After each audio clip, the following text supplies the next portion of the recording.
Aujourd'hui, il y a un mot qu'on utilise, un tiers-lieu nourricier, mais on veut voilà, une sorte d'épicentre finalement qui va réunir les acteurs de la ville, tout un réseau de partenaires autour de ces enjeux, s'alimenter autrement en ville, travailler aussi avec le monde rural. On est sur une métropole, la métropole européenne de Lille, qui est aussi pour partie une métropole rurale. En fait, il y a encore beaucoup de terres agricoles. Voilà, comment on fait le lien urbain-rural ?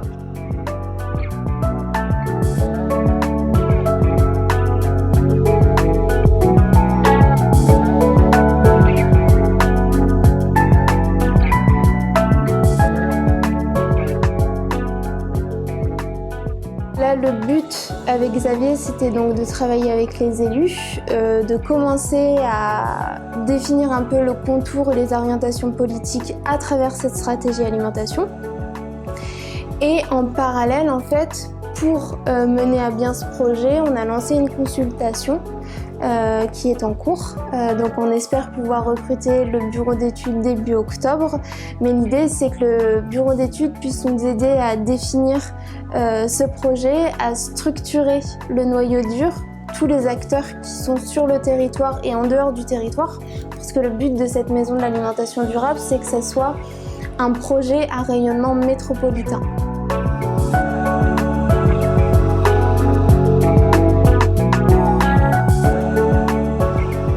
On réussit maintenant à travailler avec par exemple la DDTM ou la DRAF, ce qui n'était pas le cas avant.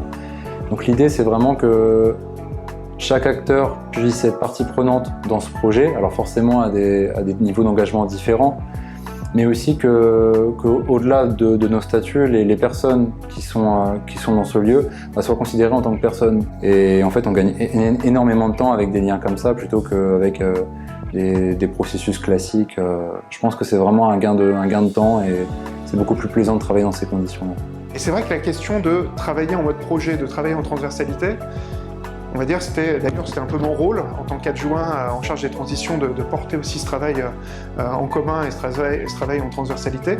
Et moi, je vois de plus en plus finalement plusieurs agents s'emparer aussi du sujet, donc on voit que voilà, ça a cheminé, et la question de la manière dont on va travailler ensemble entre élus, comment aussi les services vont travailler ensemble de manière un peu plus coopérative, et bien maintenant on est plusieurs élus à s'en emparer. Donc c'est aussi un des résultats, un des effets positifs aussi de cet accompagnement.